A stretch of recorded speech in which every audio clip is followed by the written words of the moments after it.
Қайырлы күн, әселің менің тыңдармандары. Сан қилы тағдырларды тыңдағыларыңыз келсе, арнама тіркеле отырыңыздар. Бізді ажыратқан өмір қайта табыстырған тағдыр. Авторы Айдана Үстілеуова. Солтүстік өңірінің ызғарлы желі бала кезімнен таныс. Мұнда қыс 6 айға созылып, қарлы боран терезені қаққанда үйдің ішіндегі жылулық қанша жанды сақтап қалатын. Біздің отбасы қазақ болғанымен, қазақылыққа аса жақын емес едік.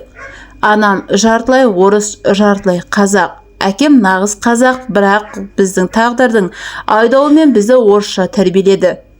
Үйде көбіне орысша сөйлейтін біз, қазақ тілі әкемнің арқасында ғана білдік. Ол бізге қазақ мектебіне баруды талап етті.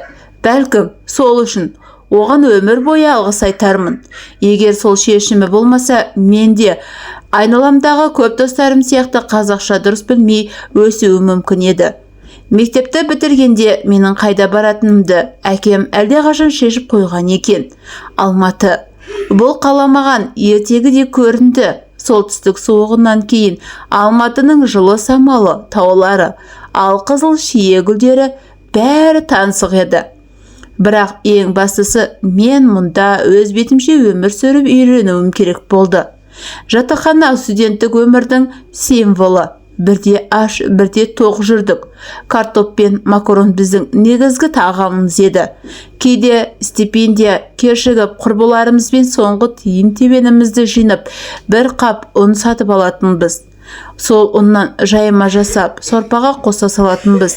Сорпа демекші, оңтүстіктің қызарымен жаттым. Олардың аналары үнемі соғым сойды деп көп ет беріп жібереді. Ал менің анам үнемі банка басқан салат қана жіберетін.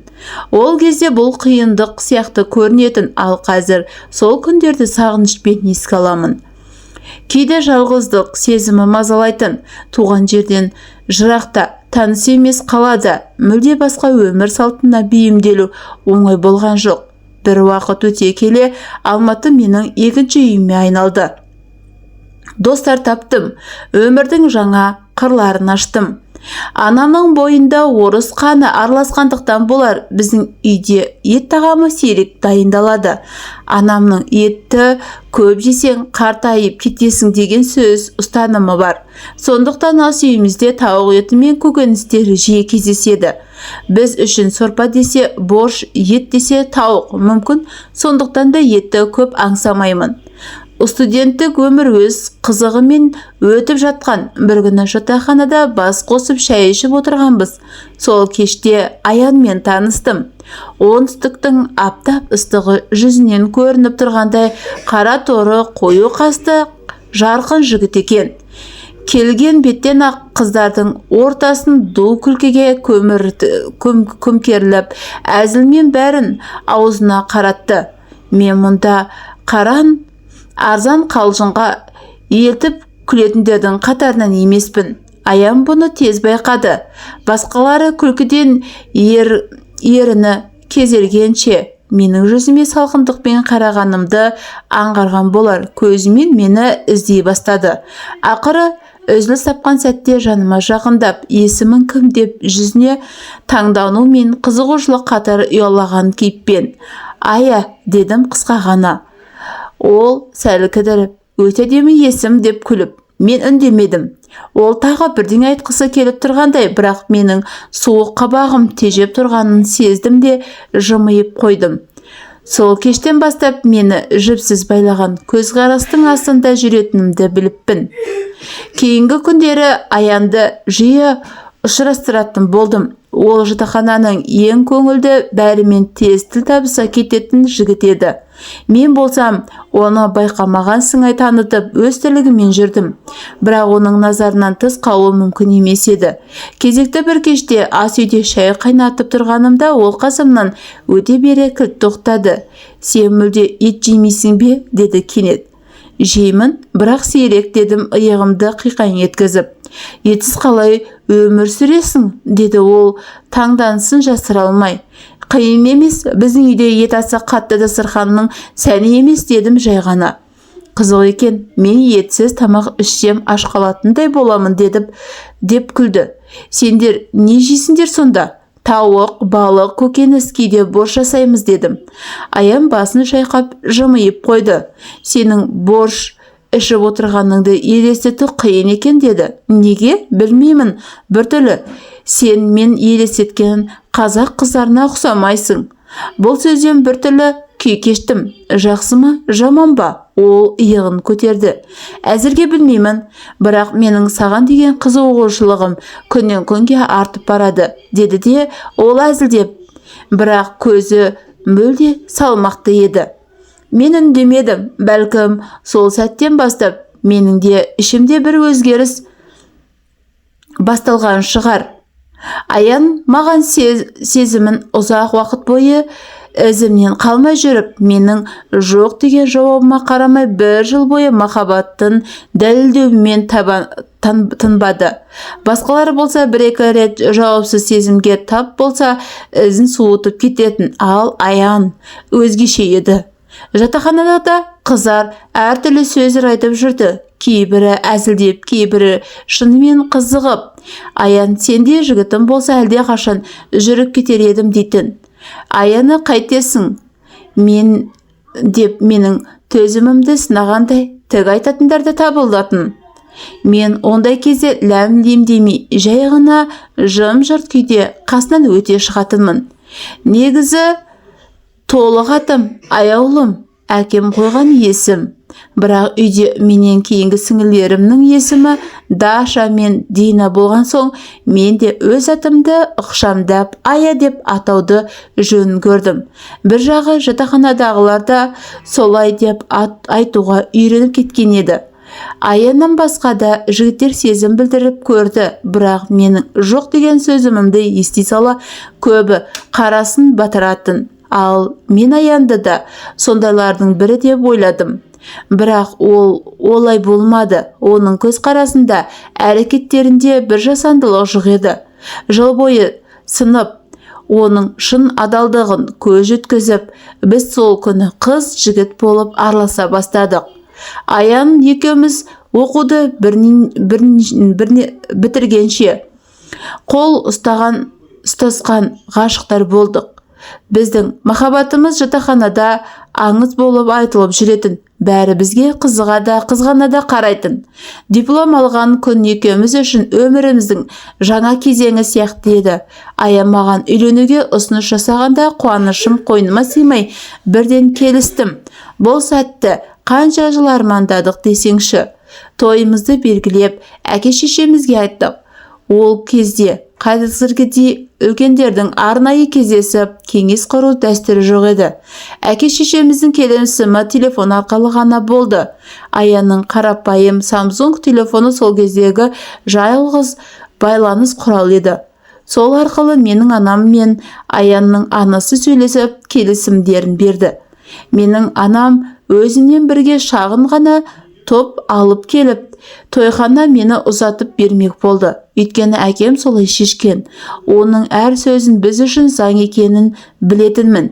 Біз болсақ, болашаққа деген үмітпен махаббатымызға сеніп, ештеңе алаңдамадық. Алда бізді не күтіп тұрғанын білмедік. Той күні болды. Екі жақта қызу дайындық үстінде. Менің жанымда құрбыларым, анам, туыстарым жүгіріп жүр. Қуанышпен қобалжу қатар жүрді. Ара-тұра Аянмен сөйлесіп тұрдым. Жаным, сәл қалды саған жетуге. Сені қатты сүйемін, деді соңғы рет. Мен бұл сөздердің шынында да соңғы боларын білсемші. Кеш бойы макияжбен әлек болып тойханаға келдім. Ақ көйлекпен өзімді шын бақытты сезіндім. Бәрі тамаша болу керек еді. Кешкі сағат 7-де Аян жетуі тиіс еді. Бірақ хабар болмады. Олар көлікпен шығатынын алдын ала айтқан. Жол ұзақ, көлік бұзылған шығар деп ойладық. Сағат 9 болды. Әлі ешкім жоқ. Қонақтар уайымдап бір-біріне қарап қояды. Қайда, не болды деген сұрақтар жауып кетті. Сағат 11-де менің туыстарым біртіндеп үйлеріне тарай бастады. Дастархан сол күйі жайылып тұр. Мен көзімді телефоннан алмадым.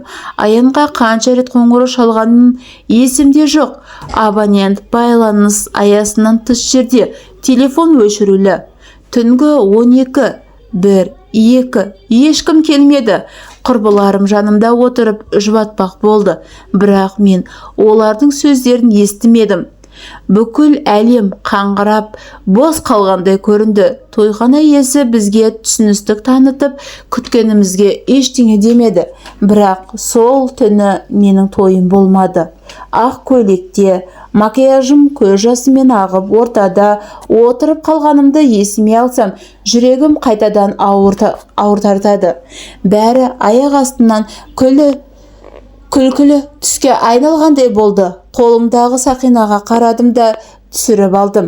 Жерге тиіп шиқ еткен дыбысы ғана естілді. Менің махаббатым, менің үмітім, менің тойым. Бәрі сол түні жоқ болды. Сол бір түннен кейін өмірім күту мен үмітке айналды. Аянда қанша жыл күттім, күтпеген күн болмады. Телефон номерімді де өзгерткен жоқпын. Ол бір күні қоңырау шалып бәрін түсіндірер деген сеніммен 4 жыл жүрдім. Бірақ сол қоңырау ешқашан келген жоқ. Күтуден шаршаған сәттерде өзімді жұмысқа арнадым. Тек күндерімді емес, бүкіл өмірімді жұмысқа байлап, өткенді ұмытуға тырыстым. Бірақ жүрек өткенді оңайлықпен өшіре алмайды екен. Әкем де, шешем де уайымдай бастады. Қызым, жасың болса өтіп барады. Бір жаның етегін ұстап бақытты өмір сүруге лайықсың дейтін. Олардың сөздері ақылға қонымды еді. Жанымда үнемі жүретін әріптесім бар еді. Ізімнен қалмай, менің жүрегіме жол тапқысы келетін көрсетіп жүрді. Ақыры көп ұзамай сол жігітке тұрмысқа шығуға келісімді бердім. Оған Аянға болғандай алаулаған махаббатым болмады, бірақ сыйластық, құрметімді шын жүрекпен өмірлік серігім деп қабылдадым. Уақыт өте келе, оның мейірімі, қамқорлығы мені еріксіз баурап алды. Екеуміз бақытты отбасы болдық. 2 баламыз дүниеге келді. Мен енді ғана күйеуіме шын ғашық бола бастаған едім. Оның әр сөзі, әр қарағаны жаныма жақын болған сәт еді. Бірақ тағдыр мені тағы да сынады. Күйеуім жол апатынан қайтыс болды. Өмірім қайтадан астан кестең болды. Жүрегім екінші рет сүйген адамынан айырылды. Кейде тағдырға сұрақ қоям. Неге? Не үшін? Бірақ жауап жоқ. Тек үнсіздік, тек ішімде орын толмас бос кеңістік қана қалды. Жесір атанған мен 2 қызым үшін өмір сүруге бел будым. Өмірімді енді ешбір адамға жүрегімді ашпаймын деп өзіме серт бердім. Махаббат мен үшін енді жабық тақырып болды. Анам болса үнемі, қызым, 2 балаңды маған бер, өзің біреумен бас құрып бақытты бол деп айтып жүрді. Бірақ мен ешкімнің сөзін тыңдамадым. Бар уақытым мен күшімді қыздарыма, жұмысыма арнадым. Осылай жүріп, жылдардың қалай сырғып өткенін байқамай қалдым. 2 қызым да бой жетіп, өз мамандықтары бойынша оқуға түсті. Мен болсам, жалғыз басты ана ретінде жұмысымды жалғастыра бердім. Жұмыс, үй, балаларым, өмірімнің жалғыз мәні осы болды. Бірақ тағдыр тағы да өз ойынын жүргізді. Бір күні әріптестерімнің тойында шақырылдым. Көптен бері мұндай отырыстарға бармағандықтан біраз ойландым, бірақ әріптестерімнің көңілін қимадым. Той басталып, қонақтармен амандасып жүріп, кенет оны көрдім. Аян. Жүрегім бір сәтке тоқтап қалғандай болды. Оңдаған жылдар өтсе де оны бірден таныдым. Сол баяғы таныс жанар. Бірақ көзқарасы өзгерген, тым ауыр, тым мұңды. Ол да мені көрді. Үнсіз қарап қалдық. Көздеріміз түйіскен сәтте жылдар бойы басылған жара қайта ашылғандай болды. Бірнеше секундқа ғана созылған сол сәт Менің бүкіл өткенімді қайта алдыма жайып салды. Менен жауап күтпестен ол жай ғана сыбырлағандай, кешір. Бір кезде мені естуді аңсаған сол бір ауыз сөз енді маған керек емес еді. Бірақ жүрегім басқаша соғып тұрды. Сол кішкентай кештен кейін Аян баяғыдай ізімнен қалмай үнсіз ғана мені үйге дейін жеткізіп салды. Көліктің ішіндегі тыныштық жанымды одан сайын мазалай түсті. Оның үнсіздігіне менің жүрегімдегі мың сұрақтың жауапсыз жатқанын қосылып, тынысым тарылып бара жатты. Көліктен түскенде барып, мен оның бір аяғы жоқ екенін байқадым. Балдаққа сүйеніп, баяу қозғалады екен. Көзіме еріксіз жас келді, бірақ өзімді тез жинап алдым. Есік алдына келгенде шыдай алмадым. Дәл қазір үйге кір. Менің неше жылғы сұрақтарым бар, жауабын естуім керек деп оған тік қарадым. Аян аз кем кідірді. Сосын үнсіз басын изеді де ешқандай қарсылықсыз менің соңымнан ерді. Үйге кірген соң өзімді сабырға шақырып ас үйге өтіп шай қойдым. Дастархан жайып екеуміз қарсы отырдық. Мен қолымдағы шынаяқты қысып ұстап сөз бастауға батылым жетпей отырдым. Бірақ бұл үнсіздікті соза беруге болмайтын еді. Неге дедім ақырын. Аян демін ішіне тартып көзін төмен салды. Мен сені ең соңғы сәтке дейін күткен едім, Аян. Бір рет қоңырау шалуыңа, бір ауыз түсіндіріп айтуыңа болар еді ғой. Сонда мен сені күнде күтпес едім. Сен маған 4 жыл өміріңді жоғалттырдың. Дауысым дірілдеп, ішімдегі ашу мен өкінішті қабаттаса сыртқа шықты. Аян үнсіз отырып, сосын жай ғана күрсінді. Ол түні мен келе жаттым. Көлік аударылып кетті. Менің бір аяғым сол апаттан қалды. Ол да ештеңе емес, әке-шешемнен де сол апаттан айырылдым, деп көзіне жас келді. Бүкіл әлем тағы да үнсіздікке тұншығып, жүрегім шым ете қалды. Аян сол бір апаттан кейін өзін тастап жібергенін айтты. Өмірден түңіліп, біраз уақыт ішімдікке салынған күндері де көп болыпты. Бірақ бауырлары үшін өзін қайта жинап, тірі қалуға тырысқан екен. Ол осы жасқа дейін бауырларының зейнетақысымен асырап келген. Ешқашан үйленбедім, деді ол баяу дауыспен. Бұл сөз жүрегімді шым еткізді. Мен үнсіз отырып, өзімнің қаншалықты жалғыздықтан шаршағанымды, жүрегімнің әлі де Аянды күткенін сол сәтте толық сезіндім. Сосын өзімді батылдыққа шақырып, Аян, мен сені ешқашан ұмытпадым. Екеуміз тағдыр қайтадан жолықтырды. Менің жанымда қалшы. Қанша ғұмырымыз бар дейсің, дедім, дауысым дірілдеп. Аян менің бұл сөзіме алғашында аңтарылып қарады. Сосын жанымда отырып, қолымда ақырын ұстап, қанша жыл қинағаным үшін кешірші. Мендей жарымжан еркекті қабылдай алмайды деп қасыңа жолай алмадым, бірақ сені ешқашан ұмытқан емеспін, деді. Ол мені құшақтап, маңдайымнан сүйді. Мен өзімді қайтадан бақытты сезіндім. Осылайша біз қанша жылдан кейін қайта қосылдық. Бұл жаңалықты қыздарым айтқанда, олар бәрінен бұрын қатты қуанды. Аян қыздарымды өз баласындай көрді. Әкесінің орнын жоқтатпай нағыз әке болды. Екі қызымызды да ұзатып, әрқайсысын өз шаңырағына қондырдық. Аянның бауырлары да өте тәрбиелі, бауырмал жандар екен. Қазір біз шын бақытты отбасымыз. Қанша сынақтардан өтсек те, бір-бірімізді жоғалтпай, тағдырдың сыйына айналған ғұмырымызды бірге сүріп келеміз. Осы бір бақытқа жету үшін